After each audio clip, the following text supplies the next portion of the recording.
Hello, this is my introduction to my higher education, where I review books that have helped me better my life and further my higher education. Big thanks to Dad for putting me on these books and embodying it basically my entire life. And please enjoy. This is my book review and thoughts on Parenting from the Inside Out.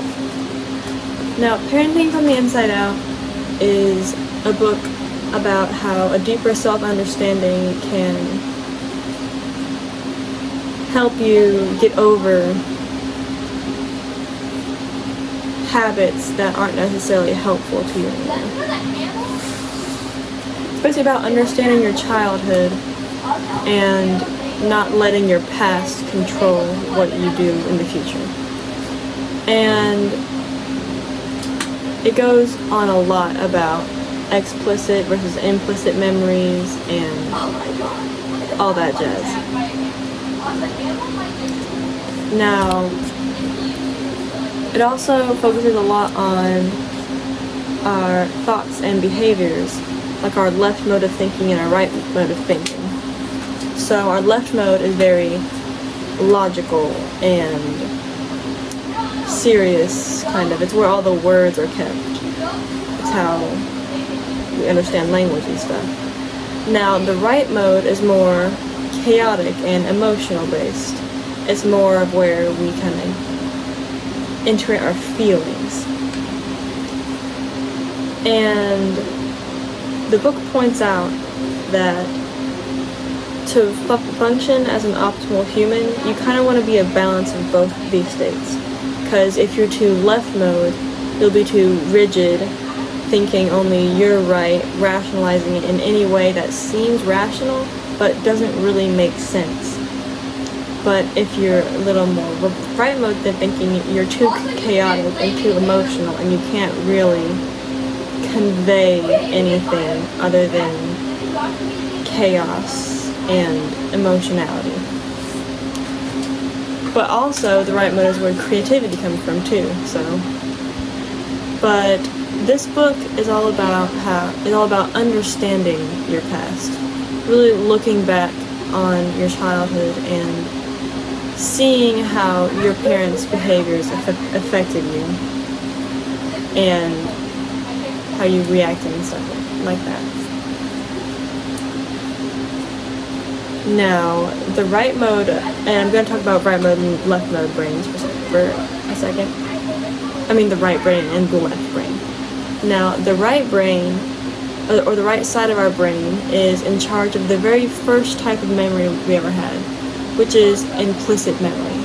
And that stores our behavioral, emotional, visual, and bodily felt memories. And more often than not, we don't really recognize we're recalling said memories. This type of memory also makes generalizations about our experiences to shape our models and views of reality. So, and that is something that this book does a good job of trying to help you recognize. Because anything can be a trigger if you don't know you're being triggered. Like, say, just going to the doctors gives you anxiety.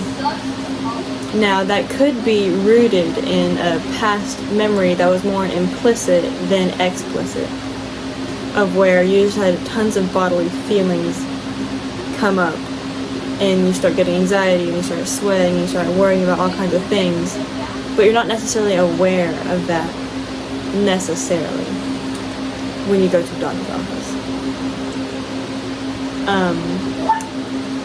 But my point is that Parenting from the Inside Out says if you recognize those behaviors and try and kind of figure out where they're coming from, or at least try and understand them, and that you don't have to act that way, and simply just stating that this could be a confident response from my past, but that doesn't necessarily mean it's accurate now in the future.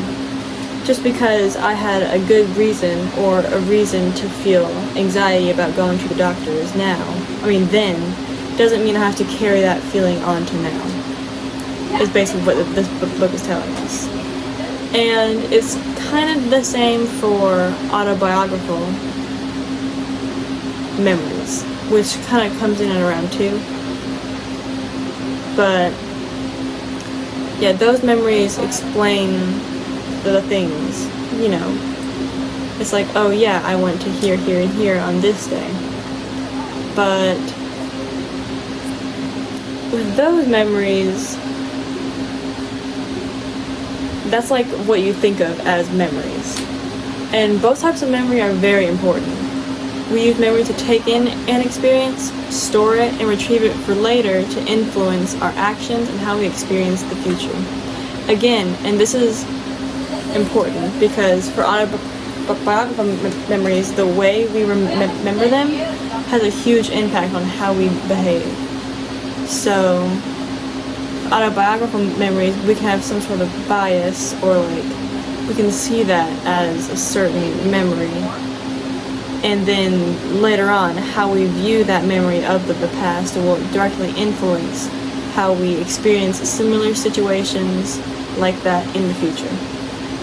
So, again, with implicit memory, it's kind of the same thing for explicit. We want to kind of go back and see with clear eyes without really trying to sugarcoat anything or anything like that. Just see the memory for how it actually was. Look at the facts of the situation. Or just change how you view that memory. Because, again, memory is kind of subjective. It's not really based on facts. It's more about emotions and what you were feeling at that time could directly change how you remember that memory. So it's good to go back on your memories and kind of either change how you view them, see them, feel them, whatever. And another point in this book is to truly understand another person, you have to understand yourself first. And you can't really understand yourself if you don't go back and look at your life and really sort through all of the things that give you kind of implicit habits that you're not quite aware of but would like to change. And to understand and respect another person's emotions, actions, thoughts, and behaviors. It also says that coherence is the fundamental element, because coherence is the ability to understand the context and integrate all sorts of information. Because when we think in a more natural and situational way, we pull from our central coherence. Central coherence is just being able to think rationally and be coherent about what's happening around you, not really being too rigid or too chaotic. It's the perfect balance of the chaotic creativity and the rigid thought-based, word-based thought.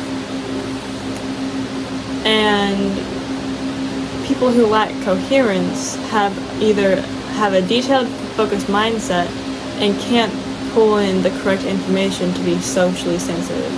So again, if you're too chaotic or too rigid, you can't really be socially intuitive to those around you. And so, yeah, I think that's a really important point that this book makes, is understanding yourself, being aware of your maybe implicit habits or your habits that can come from either how you view the past or implicit memories or anything, being aware of all of that and trying to understand all of that. And also trying to understand yourself and finding a balance between the creative chaos and the rigid, rule-seeking kind of base thing. And another point I want to make out is when you're kind of in that left mode of rigidity, it can't explain anything to be true in your eyes. Like, it doesn't even really have to make sense for the left brain, which is interesting because its whole purpose is to try and make sense. But